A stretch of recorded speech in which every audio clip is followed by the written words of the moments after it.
Hello everyone, আসসালামু আলাইকুম। কেমন আছেন সবাই? আশা করি আপনারা সবাই অনেক ভালো আছেন। তো আজকে আমি গিয়েছিলাম নওগাঁ জেলার একটি লোকমেলাতে। তাতে অনেক কিছুই ছিল। বিশেষ করে আমার কাছে খুব বেশি আকর্ষণীয় লাগছে যেটা হচ্ছে সার্কাস। যদিও আমরা সার্কাসটা দেখতে পারি নাই, কারণ হচ্ছে আমাদের টাইমের সাথে সার্কাসের শোয়ের টাইম একদমই মিলে নাই। একটু ঘোরাঘুরির পর একটা ভাই দেখলাম যে একটা খেলা খেলতেছে, বেলুন ফোটানো। তো হচ্ছে এটার মধ্যে একটা আকর্ষণীয় গিফট ছিল, সেটা হচ্ছে গিটার। তো ভাই অনেক দেখলাম প্রায় 600-700 টাকার মতো এই গিটার পাওয়ার জন্য উড়াই দিছে।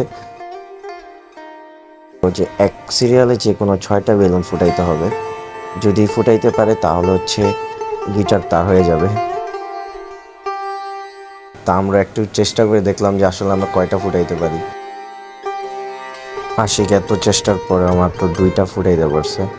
বাকি যতগুলো মারছে সবগুলো চাটকাই ছিল।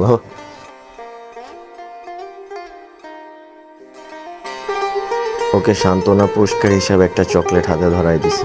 তারপর আমি একটু ট্রাই করলাম, যদিও আমার প্রথমটা মিস হয়েছে। পরের গুলার তেমন একটা মিস হয়নি, জাস্ট 2টা মিস হয়েছে। সান্ত্বনা পুরস্কার হিসাবে আমাকে একটা মগ দেওয়া হইলো। খেলার জন্য এন্ট্রি ফি নেওয়া হয়েছিল 20 টাকা করে।